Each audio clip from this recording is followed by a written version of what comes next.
And that's why Captain Toad is my favorite game on the... No, these games are gonna be good, I promise you.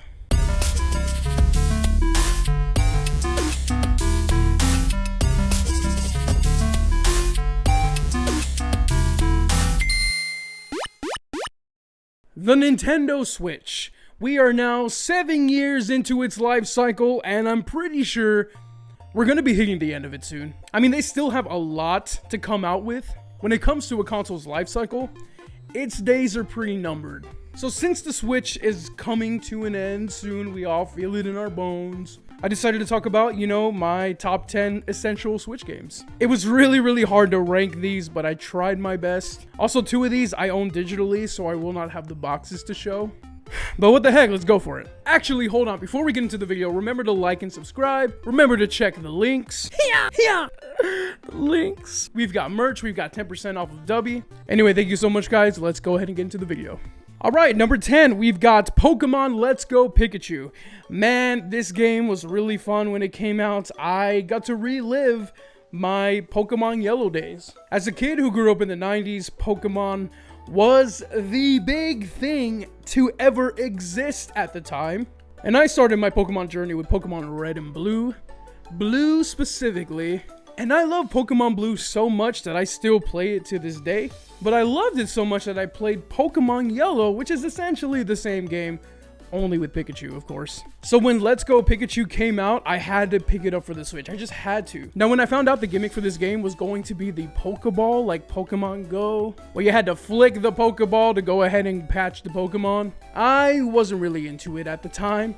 But as I got the game and as I played it, I actually figured out this thing actually works in the game. Just because I didn't have the Pokemon battles with the actual Pokemon, but there are so many battles with the regular Pokemon trainers. So it was a nice balance between the Pokemon trainers and the actual Pokemon, so I actually didn't mind it. And I get it, it was so a newer generation can experience this game. And you know what? I think it's okay. That's why it's number 10.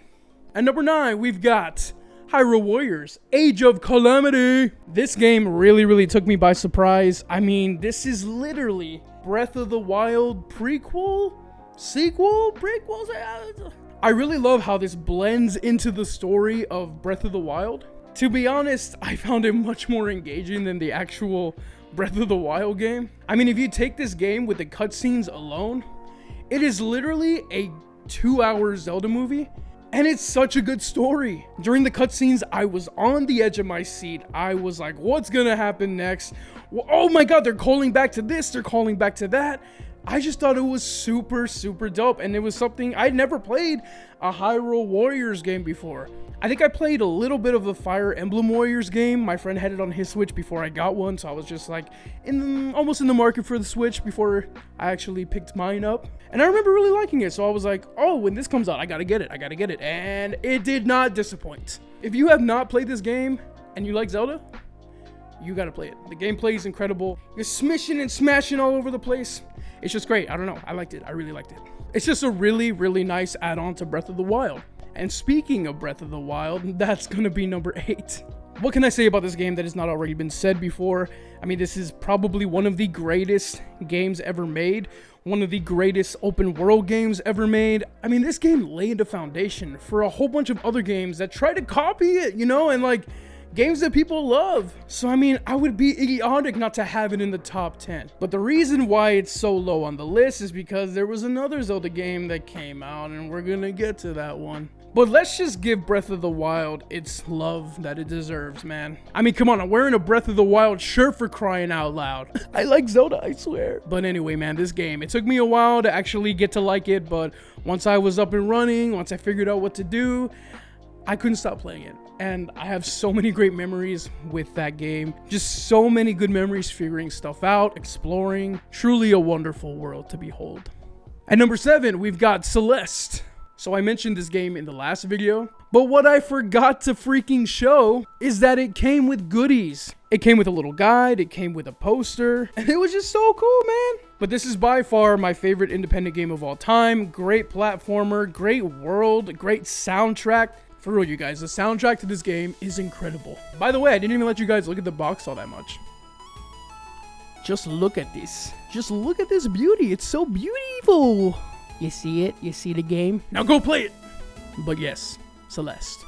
Alright, and we've come to the first digital game that I do not have physically, and that is Mario Kart 8 Deluxe. The reason why I put this in there is because it is probably one of the greatest Mario Karts ever made. And the fact that they keep adding to it, I mean, I wish they would just make another game. Mario Kart 9, please! I need another one! I need another one now! Please, sir, may I have some more? Instead of making another one, they just keep adding to this thing, which I guess fine. Like, I'm not gonna say no to adding more racers, more maps, but come on, son. We need a new one already. But anyway, we play this all the time whenever I have people over. That's like one of the go-tos that everybody always wants to play. Mario Kart, Mario Kart, Mario Kart, Mario Kart. And it is a freaking good game, so that's why it's included in my list. Oh wow, you know what I just noticed is that the two digital games are back to back. So the next one is Animal Crossing New Horizons. This game got us through the pandemic. There was one other thing. Oh yeah, this game got us through the pandemic. I just remember being hecka depressed. Didn't want to go to work. Didn't feel like doing anything just because like I was cut off. I'm a social butterfly. Yeah, social butterfly. So when I couldn't safely go out anymore, I couldn't hang with my friends, I couldn't hang with my family, this game got me through a lot of that and got a lot of other people off of that. People were going on each other's islands, celebrities got Nintendo Switches and started getting this game. But no, man, this game is highly essential because I still play it to this day. It's a good game to put on whenever I don't feel like thinking too hard, which is all of the time. You know, it's a good game to put on when I just want to relax and escape a little bit. I've got so much more money. I've got a nicer house. It's just a much better life. Wait a minute, why do I play this game? My real life sucks. Everybody's happy to see me on my island when I've been gone. I do have to clean the cockroaches whenever I go back to my house, and I haven't cleaned in a while or bathed. Oh, but anyway, Animal Crossing New Horizons. It's a good one. I feel like this is such a nostalgic game even now, and years from now, when that theme music plays, it is going to bring us back to that time, and I cannot wait for that. These next two are going to be Zelda games, so do not be surprised when I mention Tears of the Kingdom. Look, I'm not going to get too much into Tears of the Kingdom. You've already seen my video. If you haven't, go watch it. Go watch my first impressions of Legend of Zelda Tears of the Kingdom. I don't give too much away because, you know, for the people who haven't still played it, you know, watch it. You'll like it. I mean, you'll like the game, not necessarily my video. I don't know if you'll like that at all. I don't know if you like me. It doesn't matter. It doesn't matter. But Tears of the Kingdom, it just builds upon more of what we saw in Breath of the Wild. And I was afraid that it was going to be, oh my god, just another Breath of the Wild and nothing's going to change. Dude, they added a lot of stuff to this game. So much so that 50 to 60 hours in and I have yet to scratch the surface. You've got the upstairs, you've got the downstairs, you've got the middle stairs. I don't know, the side quests, the whole dynamic, the story. It is literally just the sequel that everybody wanted. And Nintendo knocked it out of the park, man. So Tears of the Kingdom. If you haven't played it, play it. It's probably the best game of this year. Maybe the best game ever made.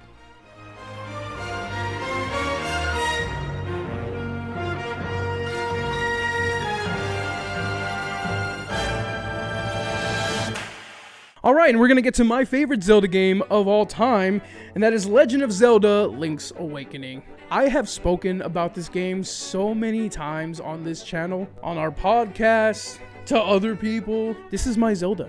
Zelda's not even in the game, but like, this is my Zelda, man. I am an old school traditional Zelda man.